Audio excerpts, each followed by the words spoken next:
The media and politicians keep telling us that we're a deeply divided country, but there's actually more issues than people agree on where it comes to this talking point, isn't there? First of all, I don't believe we are, and you don't either. Right. I really don't believe we're a divided country when you look at the things we agree on. Pick up from there. We may be a minority of believing that, but I think there's something to it. Well, you know, we see poll after poll, and we've got a new one right here. Majority of Democrats, majority of Republicans say corporations have too much influence on politics and people don't have enough. Everybody wants the same thing. Corporations out, people in.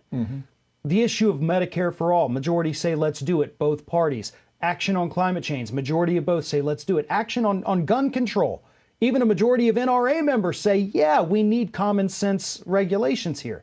So when you strip away party ID, when you stop saying this is a Republican idea or this is a Democrat idea, most people agree on the same things. That's not division. The division comes from the media. The division comes from the politicians who tell us, I'm not the one screwing things up. It's the person sitting in the cubicle next to you. It's the person at the assembly line next to you. That's your real enemy. Okay, so Fox wants the people on this side of this division that corporate media likes to create.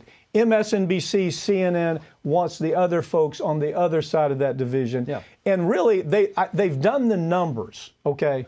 And the numbers are we can maintain our advertising, we can maintain our budget, we can pay our people stellar money, even if we have only part of that public. If we have a very tribal audience, that, you know, if they're on the left, they hate Republicans. And if they're on the right, they hate Democrats.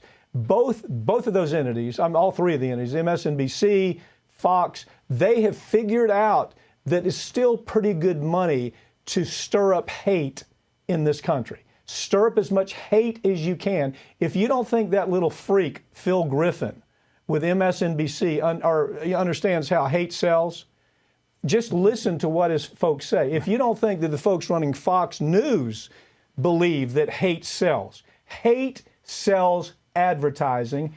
Corporate media sells hate.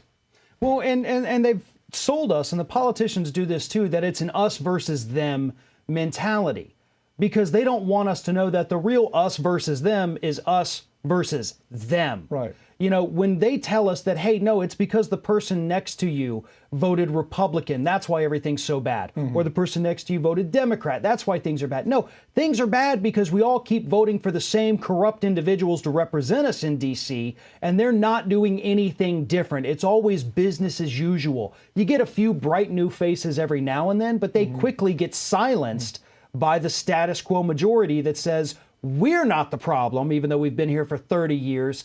It's your neighbor. Yeah, it's otherness, isn't it? It's otherness. Well, you're Billy Bob Bumpkin from the South. You're not smart enough to know what we know on the West Coast. We're so much smarter than you. We're celebrity. We're well-educated. We're Ivy League. You're Billy Bob Bumpkin who went to University of Alabama and talks different. It's this otherness. And the otherness has, the corporate media has fed this hate division so successfully, they've actually figured out a business plan. They have taken it and they've actually factored it in as a business plan. We can sell this much advertising with hate on MSNBC. We can sell this much advertising as hate on Fox News. That's where we are today.